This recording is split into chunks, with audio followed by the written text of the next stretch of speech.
You know, gang, our wonderful country is full of little things that are definitely and distinctly American. I mean not only things like ham and eggs, hot dogs, popcorn and sodas. What I've referred to specifically are special days or weeks. There are all sorts of days, ranging from Mother's Day and Father's Day all the way down to a variety of tag days.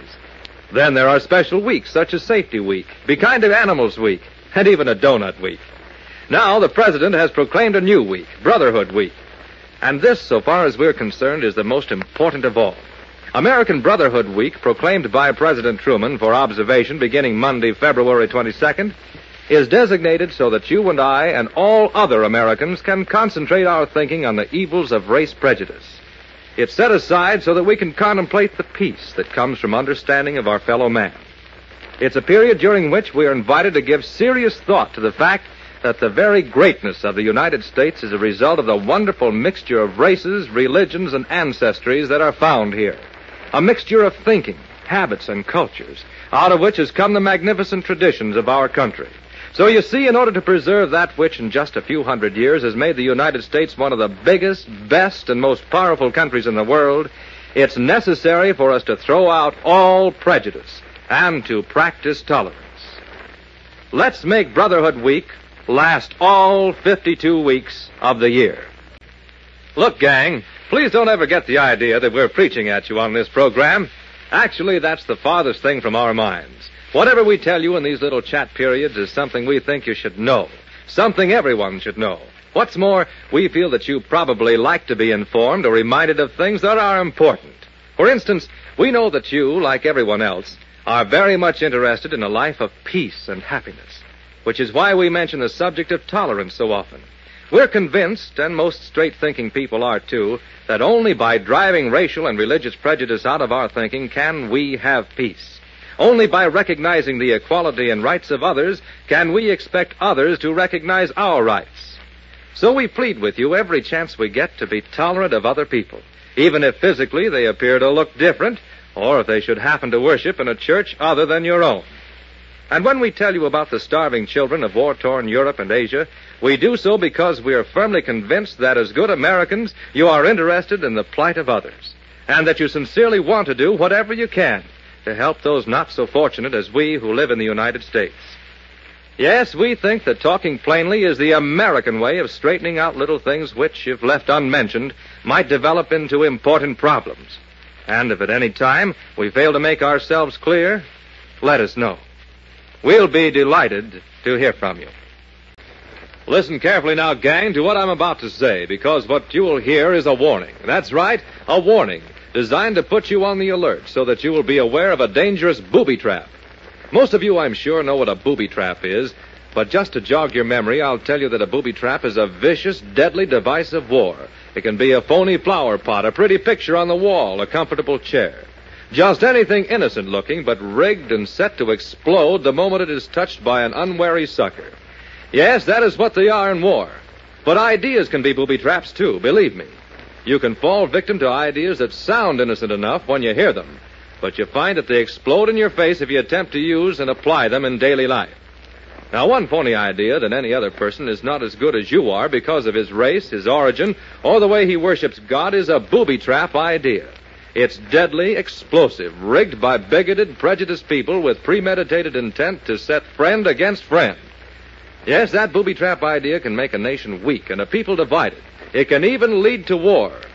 We know that's true because we saw it happen when the German people fell for the phony booby trap idea of the master race. Well, the same thing can happen to us if we fall for that stuff, so let's be on the alert against the phony ideas of racial prejudice and religious bigotry. The idea of booby traps that are waiting for suckers to bite. Let's be aware of the danger and do our utmost to resist attempts to pit Americans against other Americans. You know, gang, no one has much use for a blowhard. He's the kind of a guy who's always full of hot air. He's got the right word for every occasion and is always set with a ready-made speech that rolls glibly off the tip of his tongue. But has anyone ever seen a blowhard really do anything? You bet you haven't. And what's more, you never will.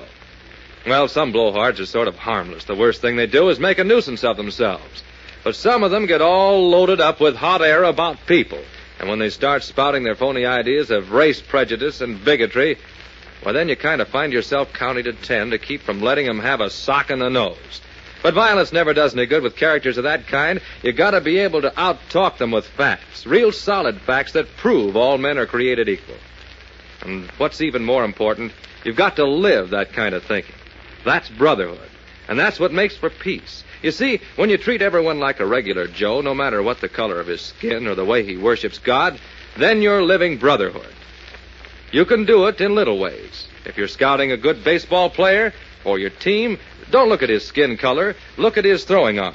If you need a new pitcher, don't ask his religion, ask to see him sizzle a curve across the plate. That's the way you can show you really believe in brotherhood. Not by talking, by doing. By living up to brotherhood every day. Gang, have you ever visited a newspaper publishing plant and seen the gigantic printing presses that roll off page after page of newsprint? Well, if you have, then you know how type is first set and then cast into a plate that is locked onto the printing rollers. And then, once set, runs off copy after copy of pages, each exactly like the other. The plate is cast from the set type is called a stereotype. Well, strange as it may seem, the minds of a lot of people work just like that, too. They fix a mental picture of a kind of person and then apply that picture or mental stereotype to all people of the same racial, religious, or national background. Now, you know that no two people can possibly be exactly the same. You know that there are dark types and light types in all races.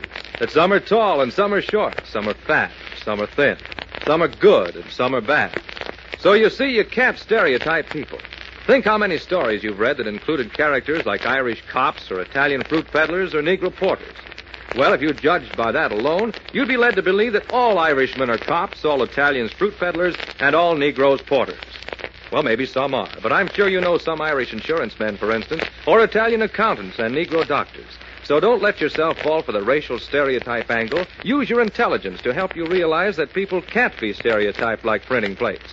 Judge each individual for his own personal qualities. Remember that although all people are created equal, each person develops his own personality. And no racial, religious, or national group is cut out of the same pattern. Ever been to the Hall of Mirrors, gang? I'll bet that's one place you and your friends make a beeline for when a carnival hits town. And I don't blame you, because it's always a laugh riot to look in those trick mirrors and see the hilariously funny and weird shapes you and your friends take on. Boy, oh boy, if any of us looked in real life like we look in those mirrors, would we be unhappy? Well, did you know that sometimes cartoons and malicious stories work like those trick mirrors? Yeah, that's right. They give you a cockeyed, lopsided idea of what people are really like. How? Well, it's easy. For instance, an artist or a writer will picture a character of a particular racial or religious background with a mean face and a funny accent, and make him the villain of every story or cartoon. That gives readers an idea that all people of the same religious or racial backgrounds are just like that, which is exactly what the misguided artist or writer wanted them to think. But people who fall for phony stuff like that are suckers. Because by simply getting acquainted with their neighbors of different races and creeds, they could easily see that the caricatures pictured in those malicious cartoons and stories no more resemble real people than the twisted image in the trick mirrors resembles you. Now, you're smart enough to understand how tricking up a mirror will sort of distort a reflection, so you should be smart enough to see through the tricks that distort the real qualities of Americans because of their race, religion, or national origin. Don't let anyone make a hall of mirrors out of your mind. Train yourself to see people clearly for what they really are. As you know, gang, today is the day on which we celebrate the birth of George Washington, first President of the United States. One of the first things we are taught about Washington is that he was an unusually truthful man, a fact that is used to demonstrate that the father of our country had strength and courage. You see, to be truthful all the time, one must have strength and courage, because it is often easier to tell lies, and it's a great man who can always face the truth fairly and squarely. Now, there are many people who are afraid, or for selfish reasons prefer not to tell the truth. People, for instance, who think they are better than others, and fear that if they face the truth, they will lose that false feeling of superiority. And so they make up lies to make gullible folks think they are better than people who look a bit different, or who go to a different church, or whose families were recent immigrants to our country. Of course, that's ridiculous. Any intelligent person knows that no man is better than any other because of the color of his skin, the shape of his nose, or the way he worships. George Washington knew that. He knew that anything other than that was a lie. and he had no use for lies or liars. To Washington, all men were brothers under the skin. That is why his birthday was chosen to be the first day of Brotherhood Week, which begins today. Gang, I know we all want to follow in the footsteps of the father of our country, the man who is said to have never told a lie. So I suggest you join me in what we will call the George Washington Patrol. Later, I will tell you more about this, so keep listening. Now, gang, this is an invitation to each and every one of you to join the George Washington Patrol. There are no membership cards, no silver buttons or uniforms in this organization. There is only a pledge taken by all young Americans who want to guard the victories gained for us by George Washington when he was Commander-in-Chief of the American Army. Washington's victories weren't only military ones. They were far more important triumphs, because George Washington fought for equal rights for all men, no matter what their race or religion. And it is this victory, this priceless gift of liberty, which we must guard today. For liberty and equality must be constantly protected. We must be alert and vigilant. It is up to each one of us to patrol the victory gained for us by Washington, the victory of equal rights for all Americans. The finest tribute you can pay the father of our country in honor of his birthday is to join the George Washington Patrol. And here is the pledge all patrol members must take. Now, please raise your right hand and repeat after me. I believe in the code of the George Washington Patrol, which says that no man on earth is better than any other because of the color of his skin or the way he worships God. And no member of the George Washington Patrol shall ever treat a fellow American unfairly just because of his race or religion. I do so solemnly promise. A lot of you, gang, have younger brothers and sisters who look up to you as their big brother or big sister. And that makes you feel pretty good, doesn't it? But I'm sure you've learned by now that lots of responsibility goes along with being a big brother or big sister. You know, you've got to set an example. Always know the score and come through in tough spots. You know, too, that if you let the kid brother or sister down even once, you fall in his or her opinion. And in your own. Well, in some ways, the United States is the same as you are. In the United Nations, for instance, Uncle Sam is a big brother, too. We are expected to set an example for other countries, and they look up to us. But if the things we do at home aren't up to standard, our international reputation suffers, and our leadership is weakened. When, for example, we don't play fair with our own citizens, when we don't give Americans a square deal because of their race or religion, then we as a nation lose face in the eyes of the world, because we guarantee equal rights to all citizens in our Constitution. And every one of us must help keep that promise. Otherwise, we're going back on our word.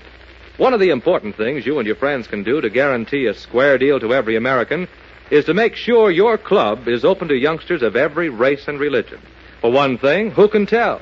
Maybe that kid down the block, the one whose folks can't speak English so well, is just the outfielder your baseball team's been looking for. By just such little things, you'll be doing your share toward helping Uncle Sam keep his reputation as big brother to the world. Just the other day, gang, several of us were sitting around here talking about this and that when we got on the subject of brotherhood. Naturally, someone mentioned that this is National Brotherhood Week, a 7-day observance proclaimed by the President.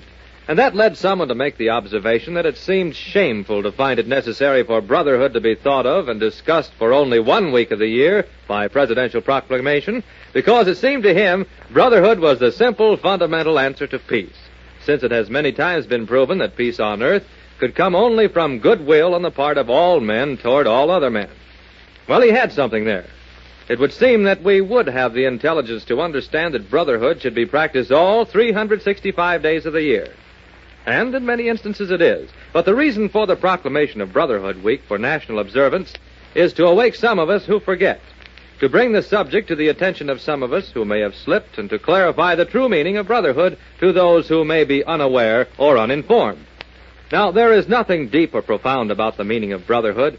It is simply defined in terms of the golden rule: do unto others as you would have them do unto you. That's all there is to it. Treat your fellow man as you would have him treat you. And by doing that, you live and practice the true spirit of brotherhood.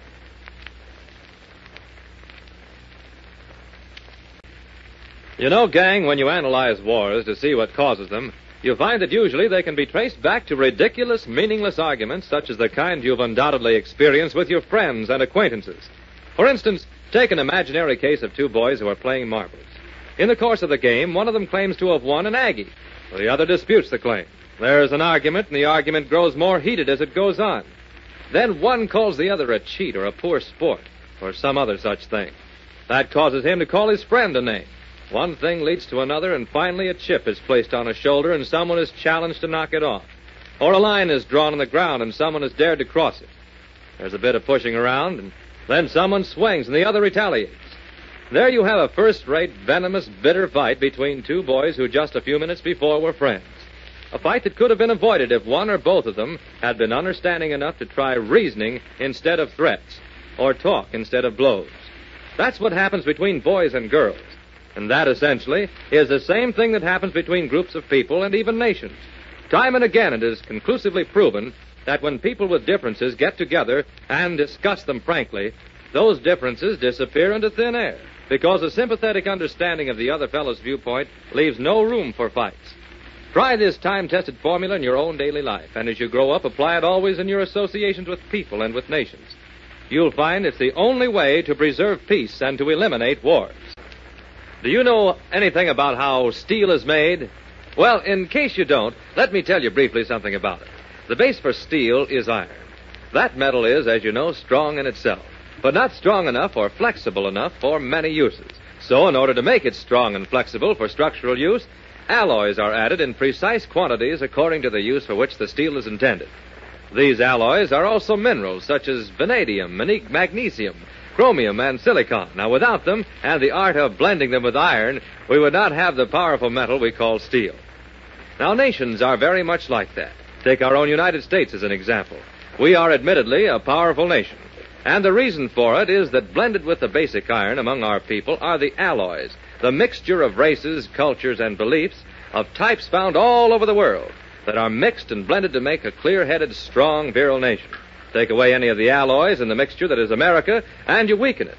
For, and again I repeat, it is the very mixture of the people found here that makes the United States what it is. Don't let anyone ever tell you different, because the history of our country and our present position in the world proves what I have said to be true. And don't fall for that bunk that Hitler tried to sell, the phony stuff about pure blood and a master race, because sheer bunk is what it is. And that's been proven, too, time and again. Just remember that you, your friends, and your neighbors are necessary alloys that together make up the steel, the strength that is responsible for the greatness of your country. The other day, gang, I saw a boy scrawl something in chalk on a sidewalk. I took a look and saw he had written, "Kick me hard." Then he ducked into a doorway and waited for some poor sucker to come along. Sure enough, within a few minutes, another lad came whistling by, nonchalantly stepped on the pavement where "Kick me hard" was written, and for some unknown reason stopped. Well, in a flash, the fellow who had done the writing popped out of the doorway and booted the innocent one in the rear. Blood good. In another second, the fight was on. Wait a minute, the jokester shouted while they wrestled. "Look what you stepped on." A glance downward showed the victim that he had unknowingly asked for the kick. "Oh, gosh," he muttered. "When'll I ever learn to watch where I'm going?" "Why," answered the other one, "as soon as you learn to keep your eyes open." Well, gang, sometimes I wish there were signs all around us. Signs that said, "Kick me hard." Yes, kick me hard if I'm ever sucker enough not to watch where I'm going. Sucker enough to walk blindly into pitfalls of prejudice. Kick me hard if I don't keep my eyes open and my wits sharp, so that if no one can fool me with the nonsense that one man is better than another because of his race or religion. Kick me hard if I foolishly fall for the rubbish that claims there's a master race, because if I do fall for it, I'll be giving my country a dirty deal. I'll be helping to set our people against each other, and so weaken the unity that is America's strength. Fellas and girls, don't walk around in a fog. Be alert to what's happening around you. If you wise up and know the score, you'll never be the guy who gets kicked hard. Fellas and girls, don't ever be a coat holder. A guy who always stands ready to hold someone's coat in a fight, but will never stand up and fight for himself. He's the guy who says, "Don't let that so-and-so call us names. Go ahead, biff him one for me, too." That's right. The coat holder always says, "I won't stand for this," and then usually follows up with, "Let you and him fight it out. I'll hold the coats." Brave, isn't he? I'll say he is not. Yet that's true in cases where the fight is really important, where it's everybody's fight, where every one of us should be in there swinging, such as the fight against prejudice. Now, I don't say that you should actually go around slugging everyone who says something nasty about you or other people, because there are other, more effective ways to fight anything so mean and low as racial and religious prejudice. How? It's simple. If you just treat your classmates and neighbors, all of them, like regular Joes, no matter what their race or religion, you deal a body blow to the enemy. And if you cold shoulder the guy who uses ugly words that smear another fellow's race or religion, you lash out with an uppercut that sends prejudice reeling. You see, this is everyone's fight. Because when neighbor is made to feel intolerant of neighbor, our country's strength is weakened, and all of us suffer. So if you love your country, be on the alert. And when you see or hear things that you consider intolerant, don't let them pass by. Keep driving against such things until prejudice in America goes down for the count. The other day, gang, a comedian panicked his audience by saying, "My skin is milky white because I drink a lot of milk." It was such a silly idea that his listeners were doubled up laughing. But strangely enough, some people have other equally silly ideas about skin color, and nobody laughs at them. In fact, some of us swallow their weird tales as the real thing. Well, we think it's time you had the facts. We think it's time you knew the real reason why your skin is a certain color. And here is the scientific truth. Listen carefully. Scientists have discovered that skin color is determined by two special chemicals found in our blood. They are called keratin and melanin. Now, keratin is the chemical that gives skin a yellowish color. Melanin gives it a brown color. Nobody's skin color is made up of just keratin or just melanin. Everybody's color is a mixture of both. If you are a Negro or dark-skinned, you have more melanin than keratin. If you are Oriental or light-skinned, you have more keratin than melanin. The different combinations of the brown and yellow colors these chemicals give, plus the pinkish tinge that comes when the blood vessels show through, give various shades to the human skin. That is the accurate scientific truth, and don't let anyone tell you different. Remember always that whatever race you belong to, the only difference between you and your neighbor is the combination of keratin and melanin in your skin. Next time some two-bit talker says he's better than someone else because of the color of his skin, just ask him what's so extra special about his keratin and melanin combination. And now, gang, here's Superman himself, who has something he'd like to tell you. Come in, Superman. Hello, everyone. I just wanted to tell you, in case you don't know, that today is the 200th anniversary of the birth of a national hero. Now, you may not know much about him, and I think you should. He was a patriot who fought and died for our country at a time when we had no mighty army, no giant skyscrapers, and no roaring factories. At a time, in fact, when we were not even a nation, but a wonderful dream of liberty and equality for all. Things that were very near and dear to this man's heart. His name was Casimir Pulaski, and he was a soldier who came to these shores from his native Poland to help us fight the American Revolution. Now, Pulaski, by the standards of some people, was a foreigner, because he spoke English brokenly with an accent. But to General Washington and his soldiers, that made no difference, because Pulaski knew well the language of freedom. And the true test of his worth was determined not by his accent, but by his actions. Casimir Pulaski proved his worth. He gave his life that the spirit of freedom may live in America. You see, our country was built by men and women from all over the world, people who spoke in many accents, who worshipped in different ways, whose skins were a variety of colors. But they all believed that every man has the right to be treated fairly and squarely, no matter what his race, religion, or previous nationality. Gang, the story Superman told you a little while ago about General Pulaski, the Polish patriot who gave his life for our country, is only one example of similar instances in which people with foreign accents fought and died for a free democracy in America. Washington's army is known to have included men of all races and creeds, white and black, Catholic, Protestant, and Jew, all of whom fought and bled and died so that the United States might be created, so that we could have a government of the people, by the people, and for the people. What's more, every army in the history of our country that thereafter fought to preserve those rights and freedom for us included men of all races and creeds. Men whose accents differed from ours, but whose love of freedom matched our own. So you see, the color of a man's skin, his accent, his religious beliefs and practices, his nationality, none of them matter. None of them are important. As we pointed out to you a few days ago, it takes all kinds of people to make a nation so strong as ours. And the very mixture found in our country is the essence of our strength. That fact should very definitely prove to you that the rubbish spouted by rabble-rousers about the supremacy of one race over another, the Nazi theory of a master race, is phony. It's a booby trap designed to ensnare the unwary, and so set friend against friend, neighbor against neighbor, with the result that peace is destroyed and terror reigns. That kind of talk destroys the unity of American people, and without unity, we have no strength. Like you, gang, I've often heard the saying, a chain is as strong as its weakest link, and it's very true. Because no matter how big, how powerful the chain, if one link is weak or broken, the chain will not hold. Well, I was amazed the other day when in conversation with a construction engineer, I learned that a steel girder used in the building of a bridge is carefully examined through an electronic instrument to make certain that there are no internal flaws. Because, I was informed, if there is the tiniest flaw hidden somewhere within the girder and invisible to the naked eye, it could conceivably cause the collapse of the entire structure. Well, now that amazed me until I thought it over and realized that steel, like all other solid matter, is composed of chains of molecules specifically arranged. Well, then it was easy to understand. Because even to steel, the old maxim regarding the lengths of a chain holds true. And it goes even farther than that. It applies to the strength of a nation. Now, take our country, for example. We are admittedly a big and powerful nation, but we are no stronger than our weakest link. And the only way we can make certain to remain strong is to have no weak links. Now, prejudice and intolerance, if permitted to spread and grow in the United States, will destroy our strength by creating the weak link. Don't let that happen. If you love your country, and I'm sure you do, be on the alert. Guard against the weakening influence of prejudice, which sets neighbor against neighbor and destroys unity. Remember always that in unity, there is strength. Today, gang, I want to tell you something about scapegoating, which may be described as the art of making someone or something to blame so that the real culprit may go free. This idea began way back in the days of primitive civilization and worked something like this.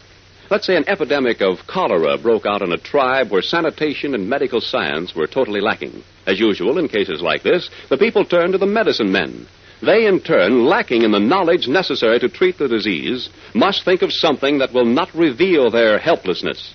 So they decide that angry, evil demons have cursed the people with an evil plague, and they swing into action. Drums begin to beat out a monotonous rhythm. The priests parade and dance wildly as they chant.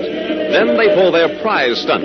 They seize a young goat and, painting it red, proceed to drive it around the village, chanting and screaming as they run, in the hope that by so doing, they will drive the cholera demons into the body of the unfortunate goat, and thus save themselves from death.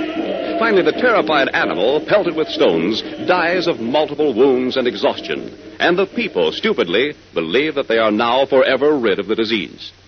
That, gang, is the origin of scapegoating, the attempt of an ignorant people to load their troubles on an innocent creature. Silly, isn't it? Of course it is. And yet that same ridiculous business of scapegoating is practiced today all over the world where human beings are the goats. You don't believe it? Well, just wait. In a little while, I'll tell you more.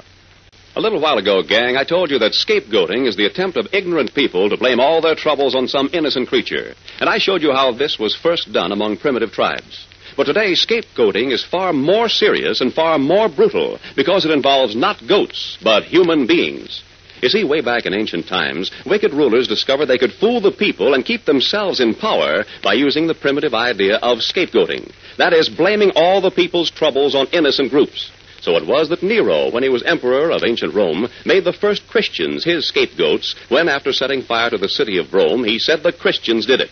Then, while the furious people murdered the innocent Christians, the real criminal, Nero, sat tight and went on oppressing the Romans. Using the same vicious trickery, Hitler fooled the German people by blaming all their troubles on one group after another. First, those of the Jewish religion were his scapegoats, then leaders of the Catholic and Protestant churches. And the German people made the fatal mistake of swallowing Hitler's lie, a mistake resulting in the wrecking of Germany. Now, history proves that scapegoating always boomerangs and hurts most the people who fall for it. Just as the destruction of a goat by the primitive tribe didn't get rid of the plague, so killing the Christians didn't save the Romans from Nero's tyranny, and attacking religions didn't save the Germans from the madness of Hitler. So be on the alert against scapegoating. Don't swallow rumors and accusations against other people without first questioning the truth. Remember, blaming the other fellow for your own troubles is like shooting off a faulty gun. It always backfires. Down through the ages, history and science tell us the peoples of the earth always suffered an adventurous sort of wanderlust that made them travel all over the globe. But it always took great courage and stamina for them to go where no human being had ever been before, to speak in places that had never heard a human voice, and to walk on earth that had never felt a human footstep. America was once a place like that. Our own country was once a land on which there was nothing human. There were only animals, insects, reptiles, and birds. And then one day, people came. No one knows just how people got here. Some think they came from the land we now call Siberia, and it's a good guess that they crossed over from Siberia to America on the ice. You see, the Bering Straits, which is the water that separates Siberia from Alaska, has been known to freeze hard enough so that people can walk all the way across from one land to another. So these people who were strong enough and brave enough to come over the ice became the first human beings to set foot on the continent of America. Thousands of years later, Columbus came here and found those people whom he called Indians. Those Indians were the first Americans. Well, that, gang, means that technically all modern Americans except Indians are foreigners, because everybody else came here from other lands after the Indians were already here. But actually, all of us, from all countries and of all colors and religions, no matter when our ancestors happened to come here, are Americans, because America is our home. The home of the brave and the land of the free. Let's keep it that way. Suppose you were walking down the street one day, gang, and you heard this. Well, naturally, you'd turn around to see what glabber gal rated the wolf call, wouldn't you? And about the last thing you'd expect to see is a 350-pound cute cookie. But suppose that's exactly what you'd see. Bet you'd turn to the guy who whistled and say, "I don't want her, you can have her, she's too fat for me." But if you happen to be visiting a certain African tribe, you'd soon discover that these people think that the fatter a girl is, the more beautiful she is. That's right. The native boys would sneer at one of our movie glamour girls and say, "I don't want her, you can have her, she's too thin for me." Now, that only proves that different people have different ideas of what's glamorous. That's why the Indians in America took one look at the early settlers and pityingly called the white men pale faces. On the other hand, the white men thought the other races looked peculiar on first seeing them. So, you see, gang, your idea of good looks depends on where you live. Noses are too flat or too pointed, hair too curly or too straight, figures too fat or too thin, all depending on what you're used to. But as you get to know people, you learn how unimportant these outward differences are. After all, when you size up a fellow, it isn't the color of his skin or the shape of his nose or the width of his waistline that counts. It's his character, his sincerity and sportsmanship that really go down deep. That's why they all agree that character is the only thing that counts.